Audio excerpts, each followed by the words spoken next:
Justin Hale's office sat at the top floor of a glass tower that overlooked the city like a silent judge. Floor-to-ceiling windows framed the skyline, but he rarely looked at it. Power surrounded him in tangible ways. Polished steel, muted leather, screens filled with numbers that bent to his will. Yet none of it softened the permanent line etched between his brows. "Move the meeting with Zurich to next week," he said without looking up. "And cancel the dinner." His assistant hesitated at the doorway. "Sir, your father scheduled that weeks ago." Justin's jaw tightened almost imperceptibly. "Then he can reschedule it. I'm not in the mood for appearances." She nodded quickly and retreated. Justin leaned back in his chair, exhaling slowly. Control was the one thing that kept the noise in his head quiet. Work gave him that. People didn't, and neither did emotions. Those had a way of demanding more than they gave, and he had learned, painfully, that detachment was safer. His phone buzzed on the desk. He glanced at the screen and answered without hesitation. "What is it, Dad?" Charles Hale's voice came through calm, steady, familiar. "You sound irritated." "I'm busy." "You're always busy," Charles replied mildly. "That's not an answer." Justin rubbed his temple. "What do you want?" "I wanted to check in," Charles said. "You've been working too much again." A short, humorless smile crossed Justin's face. "You didn't call to talk about my health." There was a pause. "You're right," Charles admitted. "I wanted to remind you about the board luncheon tomorrow." "I'll be there." "Good." Charles hesitated, then added, "You know your mother would have hated how little you rest." The mention of his mother landed heavier than Charles probably intended. Justin's gaze drifted briefly to the far corner of the office, where a framed photograph sat turned slightly away from view. He didn't respond. "Justin," Charles said more gently now, "I worry about you." "I'm fine," he replied automatically. It was a lie both of them had learned to accept. After the call ended, Justin stood and walked toward the window, hands tucked into his pockets. Below him, the city moved on without pause. Cars honking, people rushing, lives colliding and separating. Once, years ago, he had imagined sharing that view with someone, had believed in building more than an empire. Marriage had taught him otherwise. The betrayal still lingered like a bruise beneath the skin. He rarely thought about it directly, but its imprint shaped everything he did. Trust had been expensive. Love had cost him more than he was willing to lose again. Somewhere along the way, ambition had replaced intimacy, and solitude had begun to feel like strength. A sudden ring of his private phone interrupted his thoughts. He looked and saw a name he hadn't received a call from in years. "Annabelle?" he whispered like a question. Justin couldn't believe it. He felt a sudden rush of anger. Justin didn't answer the call immediately. The ringing echoed softly in his office, steady and insistent, pulling at something buried deep beneath years of discipline and denial. He stared at the phone as though it were an object he didn't quite recognize, his chest tightening with an unease he couldn't place. Before he could think better of it, his mind slipped backward, dragged by a memory he rarely allowed himself to touch. Annabelle had first walked into his life carrying a notepad that was already half full. She'd been introduced as a new intern on a Monday morning, standing a little straighter than the others, eyes alert and observant as she took in the room. Justin barely glanced at her then. Interns came and went. Most were forgettable. She wasn't. Within the first week, he noticed how she stayed late without being asked, how she listened more than she spoke, how her questions, when she finally asked them, were precise and thoughtful. "Who prepared this analysis?" Justin had asked one evening, flipping through a report that was far too polished to be intern work. Annabelle had looked up from her desk, startled. "I did, sir." "You caught an error my senior team missed," he said, studying her now. "How?" She hesitated, then shrugged slightly. "I double-checked the assumptions. They didn't align." Something shifted then. Not attraction yet, but respect. From that point on, he began assigning her more responsibility. She handled it all without complaint, her work ethic relentless, her focus sharp. She learned quickly, adapted faster, and never once leaned on charm to make her way forward. Justin watched her more than he realized, noting the way she bit her lip when thinking, the way her brow furrowed when she disagreed but chose her words carefully. "You don't need to soften your opinions," he told her once after a meeting. "If you think something's wrong, say it." She met his gaze steadily. "I will." And she did. Late nights became common. The office would empty out, leaving just the two of them surrounded by the hum of computers and the city lights bleeding in through the windows. Conversations drifted from work to books, then to music, then, inevitably, to pieces of themselves they didn't usually share. "You don't talk much about your personal life," Annabelle observed one night, closing her laptop. Justin leaned back in his chair. "There's not much to tell." She smiled faintly. "That's rarely true." He found himself smiling back before he could stop it. Attraction crept in quietly, disguised as familiarity, as comfort, as something that felt dangerously easy. Justin noticed the way the room felt different when she was there, how her absence left a space he didn't care to examine too closely. The first time their hands brushed, it was accidental, or at least it was supposed to be. Annabelle looked up sharply, her breath hitching just enough for him to notice.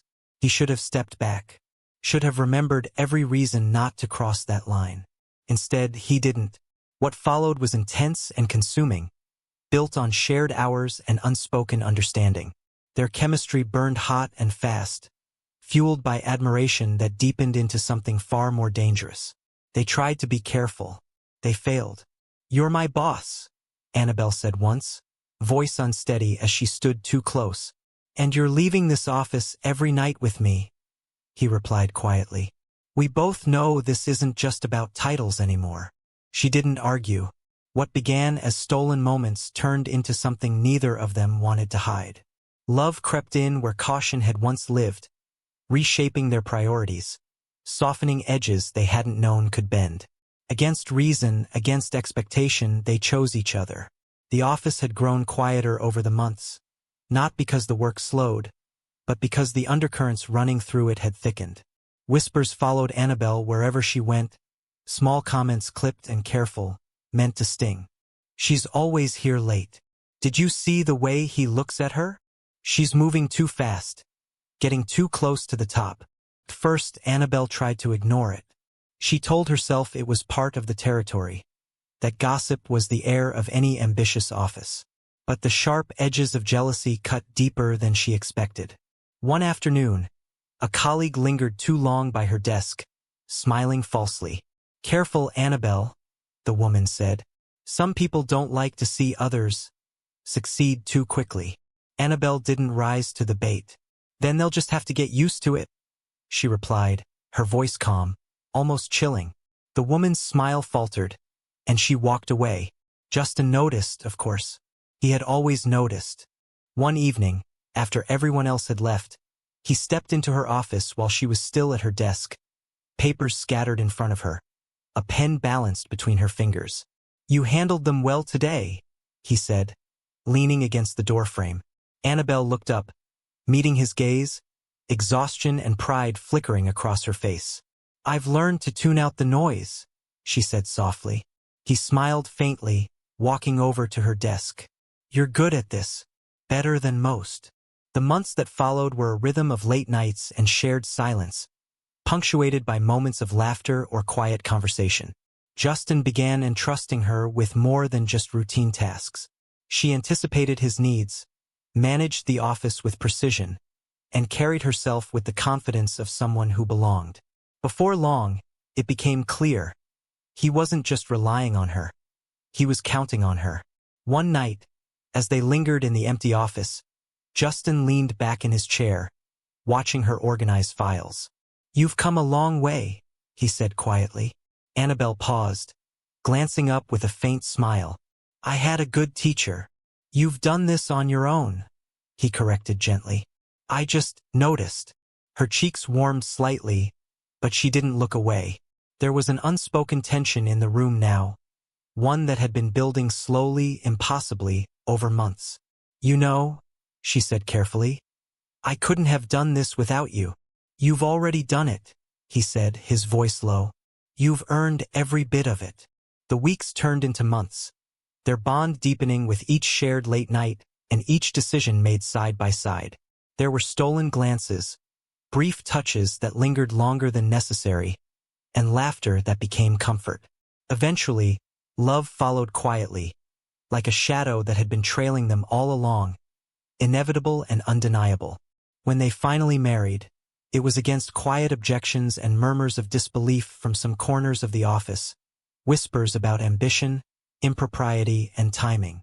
Justin's father had raised an eyebrow, skeptical but silent, while colleagues tried to hide their shock behind polite congratulations. Annabelle didn't care. Neither did Justin. They had chosen each other, against reason and expectation, just as they had chosen trust, admiration, and respect first. And in that choice, the world outside, the gossip, the jealousy, the doubts, fell away. Even in that victory, they knew the challenges of life together had only begun. But for the first time, both felt capable of facing them together. Justin's father, Charles Hale, was a man whose presence could fill a room without speaking.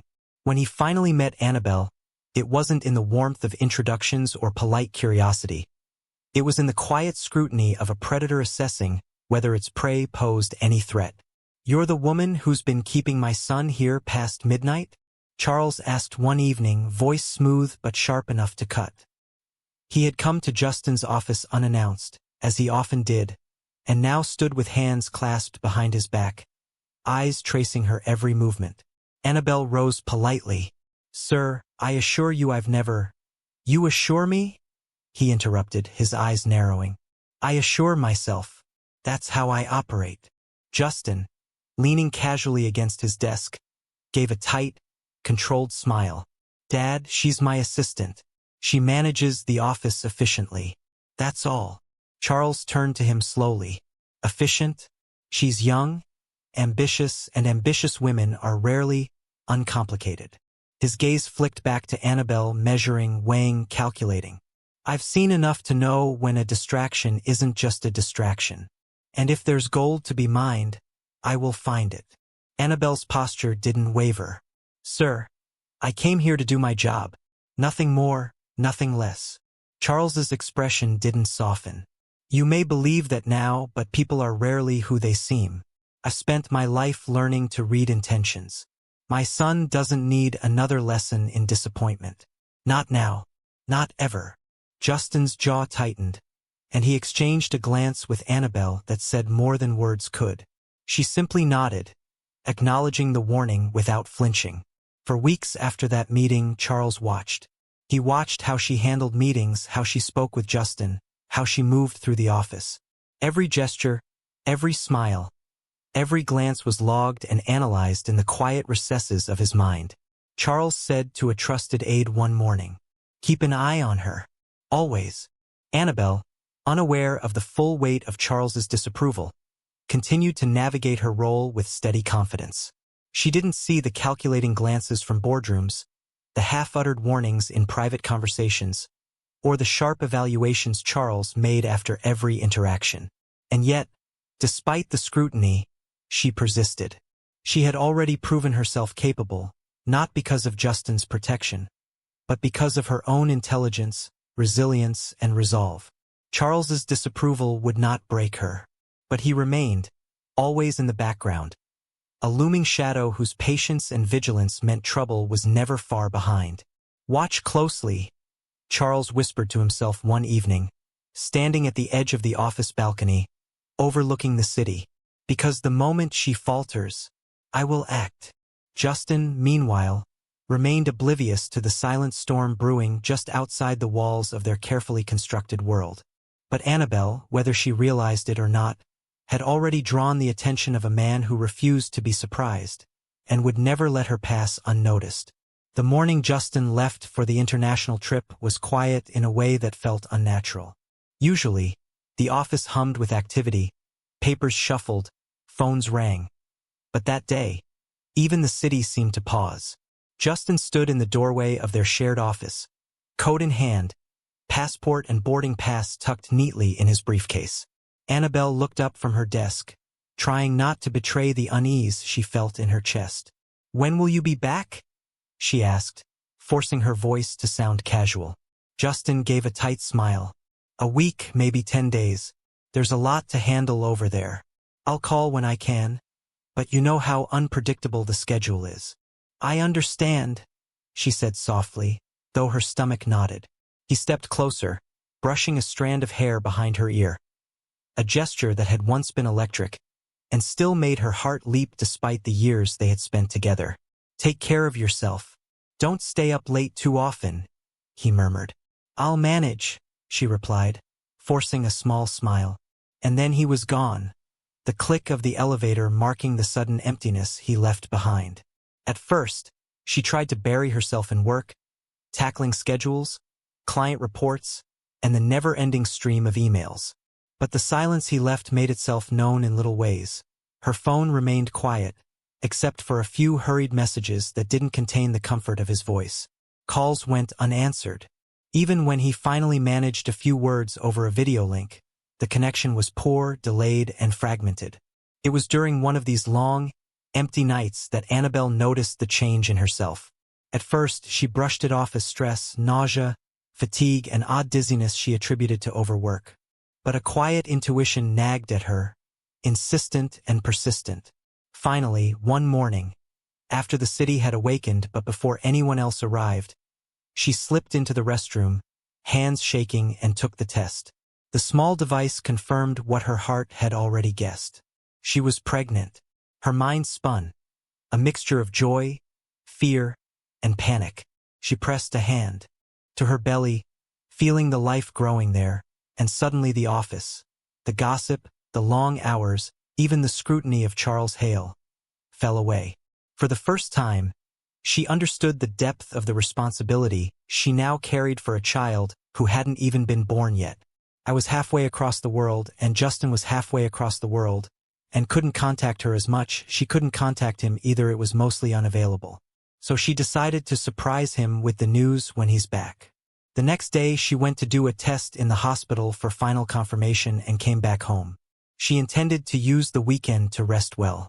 Annabelle hadn't expected anyone to visit her that evening. The office was empty, the city lights glowing through the windows, and Justin was halfway across the world, unreachable. So when Charles Hale stepped into her apartment unannounced, she froze, the coffee cup slipping slightly in her hand. "Charles," she said cautiously, her voice steady despite the surge of unease rising in her chest. What are you doing here?" He didn't answer immediately. His gaze swept the room like a predator assessing a cage. Finally, he spoke, his tone sharp, calculated. "We need to talk. Alone." Annabelle's stomach tightened, but she nodded. "Fine. What is it about?" Charles moved closer, producing a set of papers from his leather briefcase and placing them deliberately on the parlor table. Annabelle recognized the familiar weight of official documents instantly. "These," he said, his voice cold and precise, "are divorce papers, signed, notarized." Her breath caught. "Divorce? What?" "I won't waste your time," the man continued. "Adjusting his cufflinks like this was just another business meeting. Justin asked me to speak to you on his behalf." She stiffened but said nothing. "He's moved on," he said plainly. "He's met someone else, someone he loves. Whatever you and he had, it's over." Her fingers curled slowly at her sides. "You came all this way just to tell me that?" "I came because he doesn't want to," he replied without hesitation. "He made it clear, very clear, that he no longer loves you. I'm only the messenger here." He then showed her pictures of Justin and a woman together in a somewhat intimate position. It looked so real and intimate. "The divorce papers. Justin has already signed them." Her eyes dropped to the envelope, then lifted back to his face. "And you expect me to just sign?" He gave a short, humorless laugh. "If you know what's good for you, yes. He intends to marry the woman he's with now." That was when her composure cracked, just slightly. "You seem awfully comfortable delivering this," she said quietly. "I never liked you anyway," he replied, unapologetic. "So let's not pretend this is difficult for me." Silence stretched between them, thick and suffocating. Then he reached into his pocket and pulled out his phone. "There's one more thing," he said.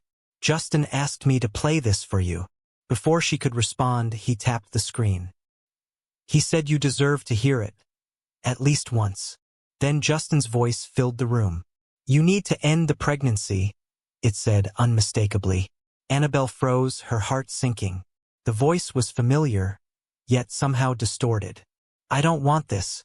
You have to." Annabelle pressed her hands to her face, tears threatening. She lowered her hands, shaking her head. "No, I won't do it. My child is mine. This isn't the child's fault. It's not anyone's fault. And I won't end this life." Charles's eyes narrowed slightly, his patience thinning. He leaned closer, lowering his voice. "Then you'll disappear. Leave this city, leave my son, leave this life behind. You make it easy, or I make it hard. Believe me, I can make it very hard." Annabelle felt her resolve harden. Even as tears ran freely down her cheeks. You can't control me. I will protect my child. I may leave this life, but I won't lose my child. And I will not let you scare me into doing something I know is wrong." Charles studied her for a long moment, the tension in the room thick. Finally, he leaned back, a faint smirk crossing his face. "You're stubborn. I'll give you that. But remember, stubbornness has a price." Annabelle clenched her fists, her knuckles white, her eyes blazing. "I will pay no price for standing up for my child. Not yours, not his, not anyone's." Charles's expression didn't change, but the threat lingered in the air like a storm cloud. Without another word, he straightened and left, leaving Annabelle trembling but defiant, clutching the papers to her chest. She sank to the floor, letting the weight of everything, Justin's absence, the betrayal, the danger, press down on her. But beneath the fear, beneath the heartbreak, was a fierce, unyielding resolve. She would protect this child no matter what, even if it meant facing Charles Hale alone. And in that moment, she swore she would never let him win. If you enjoyed this story, don't forget to like, comment, and subscribe. Your thoughts mean a lot to me. And trust me, the next story will be even better. You won't want to miss it. Turn on the notification bell so you're the first to know.